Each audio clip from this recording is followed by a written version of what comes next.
Compañeras y compañeros legisladores, el Grupo Parlamentario del Partido del Trabajo se suma a la conmemoración del 207 aniversario del natalicio del más universal de los mexicanos, don Benito Juárez García. En un día como hoy, hace 207 años, en un agreste lugar de la Sierra Oaxaqueña, San Pablo Guelatao, nació don Benito Juárez. Desde pequeño enfrentó la adversidad. Al morir sus padres, se trasladó a la ciudad de Oaxaca en busca de los horizontes que la pobreza, ignorancia y marginación de la zona donde nació no le podían ofrecer. A los 13 años, sin hablar español, llegó a la casa de don Antonio, donde una de sus hermanas era empleada doméstica. De la mano de su padrino Antonio, aprende a leer y escribir en español y posteriormente se gradúa de abogado en el Instituto de Ciencias y Artes de Oaxaca. Parecía que sus penurias económicas habían llegado a su fin, puesto que podía dedicarse al ejercicio libre de su profesión jurídica. Sin embargo, los avatares por los que atravesaba la República lo obligaron a tomar partido entre los dos grandes grupos que disputaban el poder en el país, liberales y conservadores.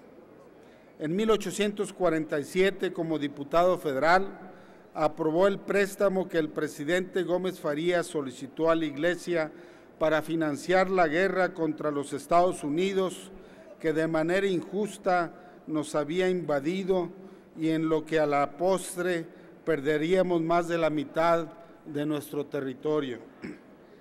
Con ese acto, entre muchos otros, el licenciado Juárez se percató que los intereses de la Iglesia Católica en México no eran ni remotamente los intereses de la sociedad mexicana, pues a este grupo, la Iglesia, solo le interesaba incrementar sus riquezas y que no se vieran afectados sus intereses.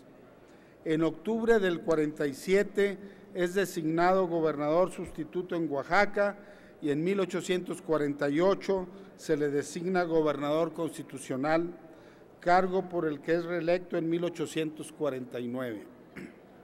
En 1853 es desterrado junto con otros distinguidos liberales como don Melchor Ocampo y Ponciano Arriaga, pasando por Cuba hasta Nueva Orleans.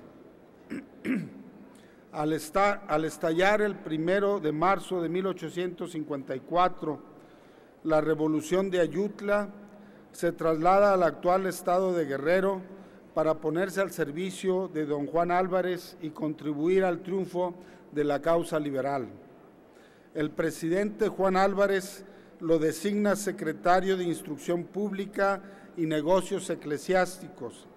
A él corresponde la expedición de la ley que lleva su nombre, en la que se suprimen los tribunales especiales y los fueros de las corporaciones, con el propósito de lograr la igualdad de todos ante la ley. Desde luego, la Iglesia y el Ejército se inconformaron ante dicha medida, habida cuenta que pretendían seguir contando con un régimen de excepción que siempre les favoreció. Como resultado del Congreso Constituyente del 56-57, es electo presidente de la Suprema Corte de Justicia de la Nación, cargo del que solicita licencia para colaborar en el gabinete del presidente Comonfort, quien al dar el golpe de Estado el 17 de diciembre de 1857 se aparta del cargo que protestó cumplir para convertirse, según sus propias palabras, en un vulgar golpista. Comonfort ordenó aprehender al licenciado Juárez en las oficinas de Palacio Nacional, siendo liberado en enero de 1858 y ocupando la presidencia de la República que por disposición constitucional le correspondía, instalando su gobierno en Guanajuato para posteriormente trasladarse a Guadalajara. e iniciando la Guerra de los 3 años o de Reforma, ya que el grupo conservador reclamaba para sí en la persona de Ignacio Zuluaga. A trasladarse a Veracruz en julio de 1859, expide en dicho puerto las leyes que se conocieron como de Reforma, siendo la primera de ellas la Ley de Nacionalización de los Bienes Eclesiásticos, en donde en los considerandos se establece que el motivo principal de la actual guerra promovida y sostenida por el clero es conseguir sustraerse de la dependencia de la autoridad civil. Además, conforme al artículo 1, entran al dominio de la nación todos los bienes que el clero ha estado administrando con diversos títulos. Y en el artículo 3 se estableció la separación entre el Estado y la Iglesia, y que a la letra señala: habrá perfecta independencia entre los negocios del Estado y los negocios puramente eclesiásticos. El gobierno se limitará a proteger con su autoridad el culto público de la religión católica, así como el de cualquier otra. El gobierno de la República vence a la reacción el 22 de diciembre de 1860 en los llanos de Calpulalpan y regresa a la Ciudad de México en enero del 61. Ante la penuria económica, el presidente Juárez se ve obligado a promover una ley que suspenda el pago de la deuda pública por 2 años. La presión internacional obliga al gobierno a dejar sin efectos la ley y seguir pagando como se pueda y donde se pueda. En octubre de 1861 se integra con base en la Convención de Londres la alianza tripartita integrada por España, Inglaterra y Francia para exigir a México el pago de sus deudas.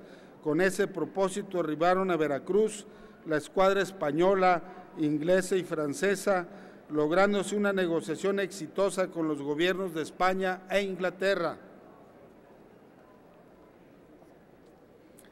Solo permaneció en nuestro territorio la escuadra de Francia, evidenciando las intenciones de Napoleón III de imponer sus afanes intervencionistas en México. No obstante la grave situación de la patria, se logró armar al Ejército de Oriente, designando al general Ignacio Zaragoza como comandante del mismo. El 5 de mayo de 1862 se escribió la más hermosa de las páginas de las armas nacionales al derrotar en los cerros de Loreto y Guadalupe al invasor francés.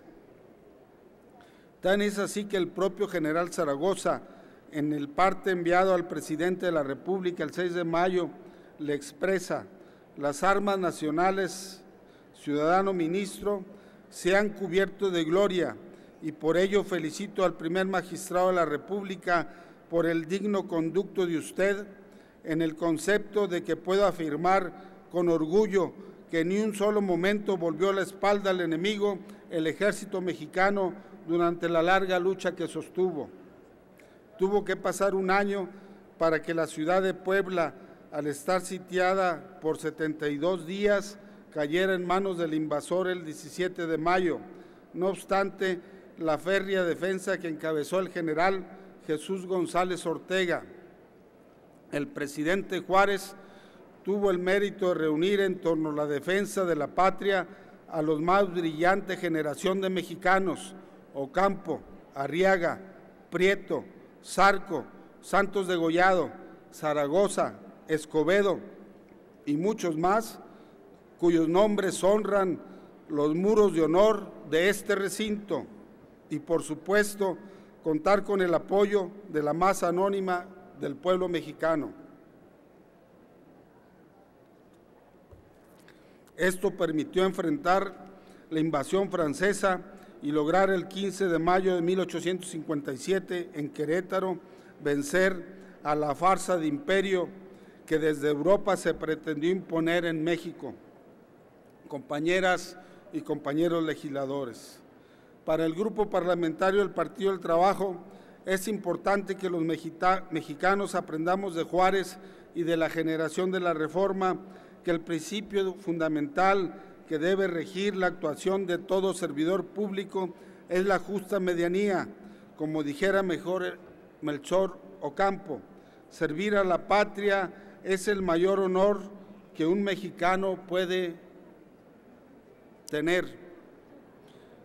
A 207 años del nacimiento del inmortal indio de Guelatao, nos queda el ejemplo de sacrificio y de amor a la patria. Al servir a la República en un cargo público, no se hace para enriquecerse al amparo del poder, no se hace para beneficiar a los amigos con concesiones ni contratos. Es más, como él lo dijo, se debe vivir en la justa medianía. Por eso, hoy, 21 de marzo, a los 207 años, el Grupo Parlamentario del Partido del Trabajo celebra el natalicio del inmortal indio de Guelatao y hacemos nuestra su frase que engalana este recinto, de que entre los individuos como entre las naciones el respeto al derecho ajeno es la paz.